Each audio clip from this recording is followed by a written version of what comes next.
Zdravím vás, přátelé, a vítám vás už u 31. dílu Hraček na hraní. Dneska si představíme horkou novinku z dílny Positive Grid, která se jmenuje Riff.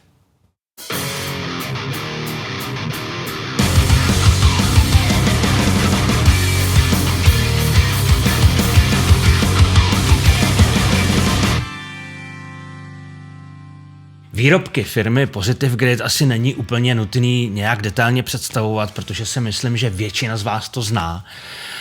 Je to firma, která vyrábí většinou softwarové věci, to znamená různé simulace aparátů, krabiček a má je prostě komplexně daný do takového svého environmentu. Vyrábí dokonce i vlastní hardware, to znamená různý malý kombíčka na cvičení a tak dál, který právě tady s těma softwarema spolupracujou, takže je to opravdu komplexní a skvělá věc. No a právě před několika dny Positive Grid doplnili svůj sortiment o tuhletu skvělou věc, což je vlastně taková miniaturní zvukovka, specializovaná nebo speciálně vyrobená pro nahrávání vašich kytar a baskytar. Já jsem se k výrobkům firmy Positive Grid dostal v podstatě nedávno, díky tomu, že v kapele Surma, v který hraju na basu, jedeme naživo přes jejich pluginy. Nepoužíváme vůbec vlastně klasický kytarový ani baskytarový zesilovače a podobně. No a právě proto, abych byl kompatibilní i doma, abych si mohl připravit svoje vlastní zvuky a cvičit na ten zvuk, tak jsem si jednoho dne šel právě koupit jejich Bias FX, což je vlastně plugin, který funguje i jako klasický plugin třeba do Logicu nebo do jakýhokoliv DAW, a zároveň mají i standalone aplikaci, takže jsem si to šel koupit, abych to měl prostě doma. No a při té příležitosti jsem si všimnul, že zrovna ten den tam prostě dali na prodej tady tu novou věc, což je vlastně interface, který spolupracuje velice úzce právě tady s těma jejich digitálníma výrobkama. Takže jsem neváhal, přihodil jsem to do košíku, no a měl jsem to doma během pár dní. Myslím si, že jsem byl jeden z prvních, kdo to měli vlastně fyzicky doma. No a jakmile jsem to vyzkoušel, tak mi bylo jasný, že vám to prostě musím ukázat, protože to opravdu celý stojí hodně za to.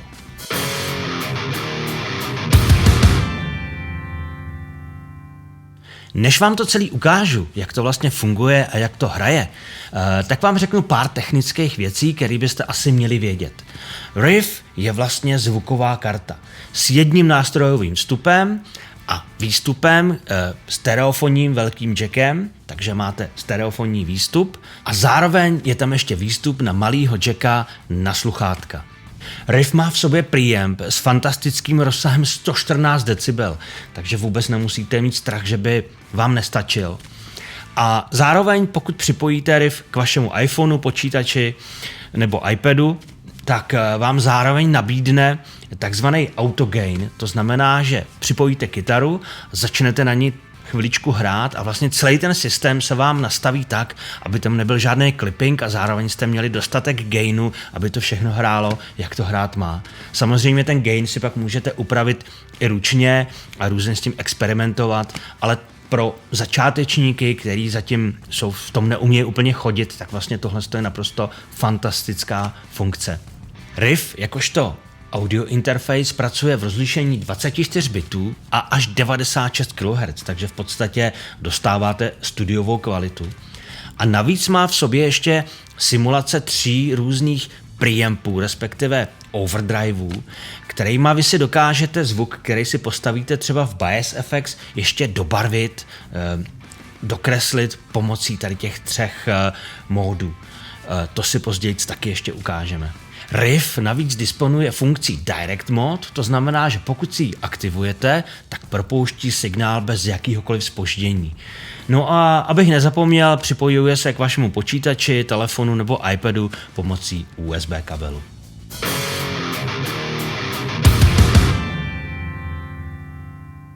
Tak jo, nejdřív se podíváme na to, jak funguje Riff se standalone aplikací a jak probíhá vlastně autogain. Okno autogainu vám vyskočí automaticky při prvním připojení Riffu k vašemu zařízení, anebo si ho můžete vyvolat v nastavení, tak jak vám to právě ukazuju. Aplikace vám řekne, že máte hrát, no a vy do toho prostě začnete řezat.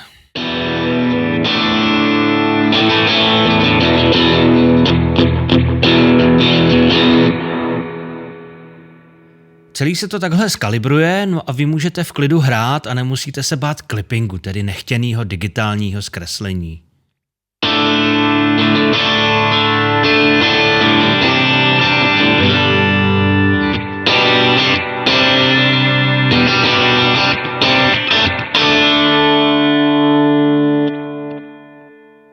Jak už jsem předeslal na začátku, teď vám ukazuju, jak se chová Riff, jak spolupracuje Riff se standalone aplikací BiasFX, kde si vlastně můžete vybírat různý zvuky a hrát na ně. Já vám teďka budu ukazovat tovární zvuky, tovární nastavení, ale samozřejmě můžete si postavit svoje vlastní sestavy aparátů, svoje vlastní sestavy krabiček, svůj vlastní zvuk.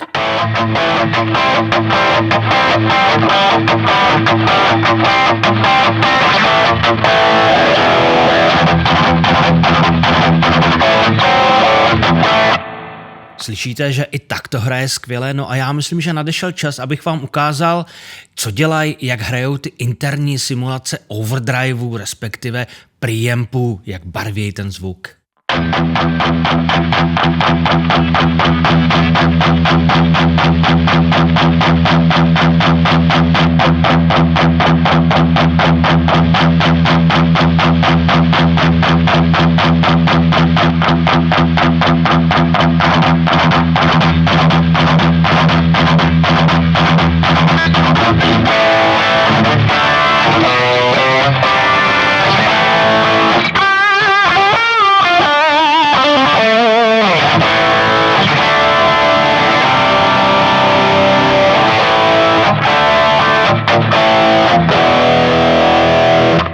Ty jednotlivý módy se jmenují takhle. Jednička je Rock Solid, dvojka je Blues Cream a trojka Jazz High. Myslím si, že i zvukově to odpovídá. Moje nejoblíbenější je dvojka, protože je tak krásně otevřená na těch vyšších středech. Mrkneme, jak to maká s čistějšíma zvukama.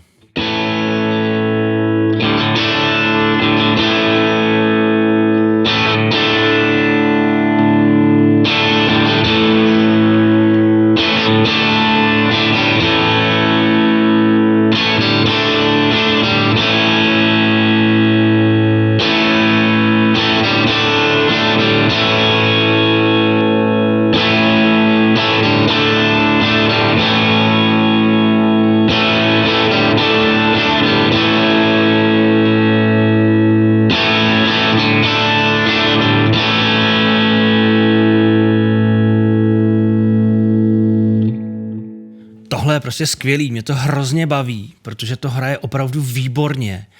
A myslím si, že bych vám mohl ukázat ještě pár zvuků, který jsem si tady narychlo náhodně vybral, který se mi líbí, abyste viděli, co vlastně celá ta aplikace dokáže.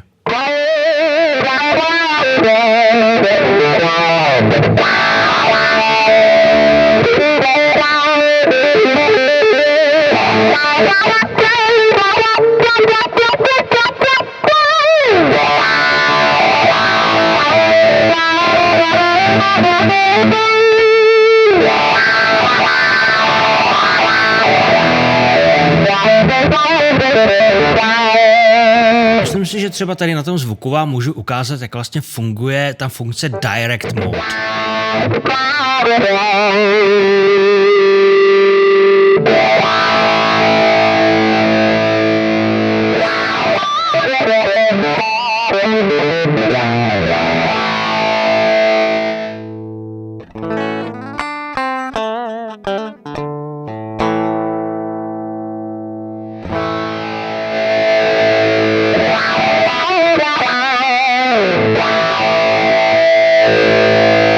Slyšíte, že vy si vlastně můžete ke zvuku přimíchávat ten čistý přímý signál, který je bez jakýkoliv latence, což poslouží výborně třeba pro kontrolu přesnosti hraní.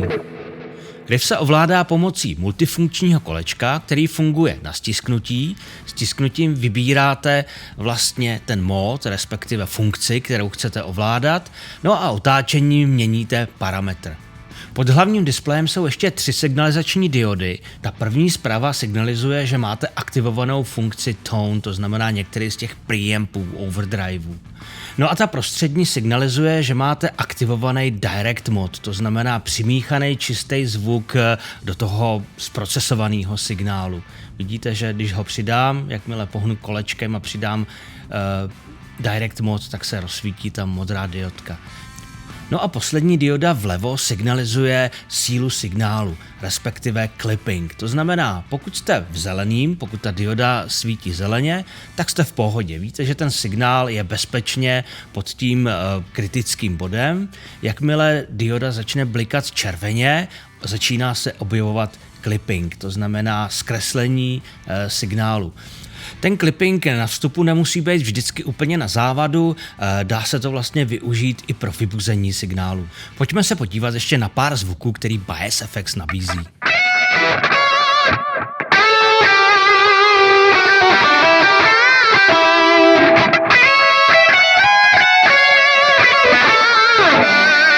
Sám jsem si v Bias FX zatím stavil jenom zvuk basy pro koncerty Surma, ale fakt se už těším na to, až začnu vymýšlet svoje vlastní sestavy pro kytaru.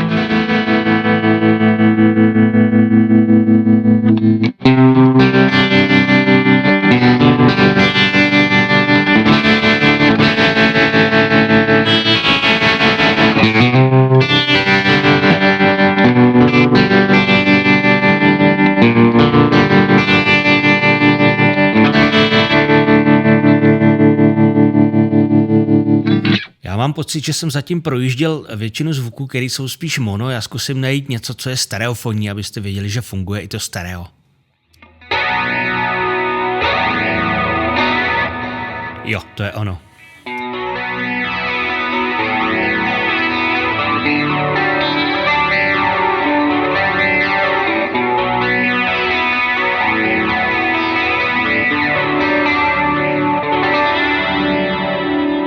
Já jsem vám na začátku ukazoval autogain, ale předvedu vám, že vlastně si můžete nastavit input, respektive vstupní sílu signálu i ručně. To znamená, najedete si na input a tím kolečkem si můžete přidávat míru signálu.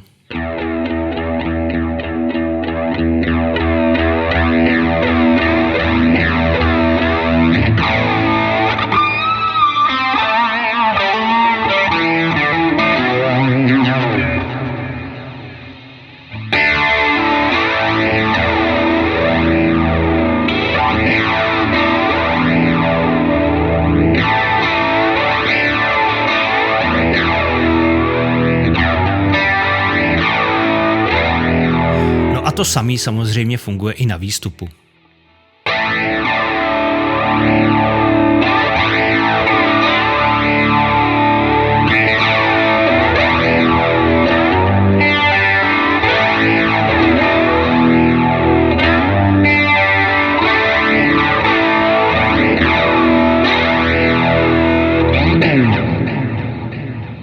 To byla ukázka, jak Riff funguje se standalone aplikací na notebooku a teď se podíváme na to, jak to funguje s iPhonem. Jdeme na to.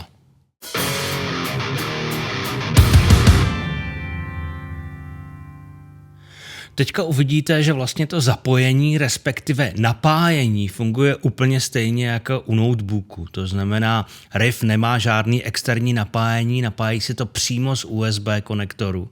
A funguje to výborně i u iPhoneu, takže je to naprosto skvělý, nepotřebujete žádný kabely navíc. No a stejně jako u standalone aplikace na notebooku, i ta zvuková kvalita z iPhoneu je prostě naprosto totožná. Podívejte.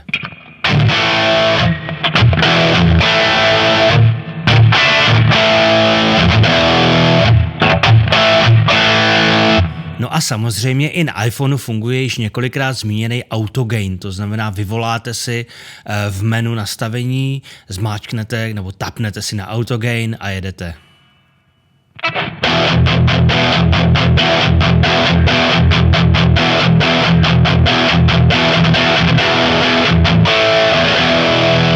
No a je to, systém je skalibrovaný a můžete vesele mydlit.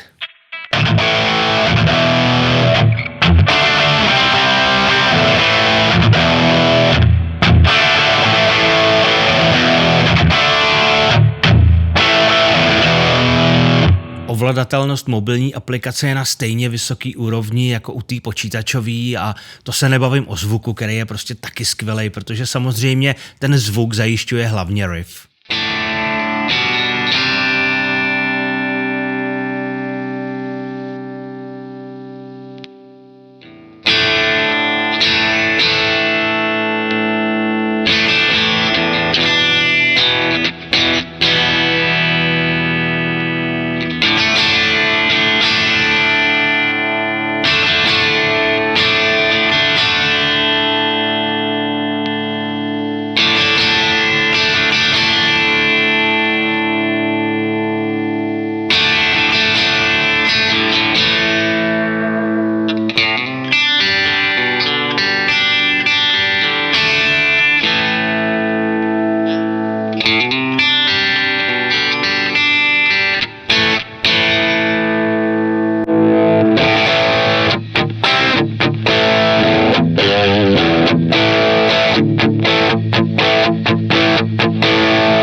Takže to byl zvuk vytvořený pomocí aplikace z iPhoneu. Vidíte, že vlastně v podstatě můžete do jedné kapsy strčit iPhone, do druhý Riff a jít odehrát třeba koncert nebo zkoušku. Až takhle jednoduchý to je a tak dobře to hraje. Jak říká klasik, no a výrobci zesilovačů a beden nebudou mít co žrát. Mě překvapila ta vysoká kvalita těch továrních presetů, který většinou na podobných systémech nebejvají jako úplně skvělý. Většinou to hodně lidí dokáže odradit právě tím, že třeba čekají, že vlastně dostanou hotový zvuky a nemusí se tím moc zabývat. Tak v tomhle případě Bias FX, respektive Positive Grid, jdou svým uživatelům hodně naproti a tím vlastně vám zaručují, že vás to začne bavit úplně od začátku, že vlastně nebudete zklamaný a můžete si s tím hrát a časem se třeba posunout i k tvorbě vlastních presetů. Nicméně na začátku dostanete něco, co hnedka hraje.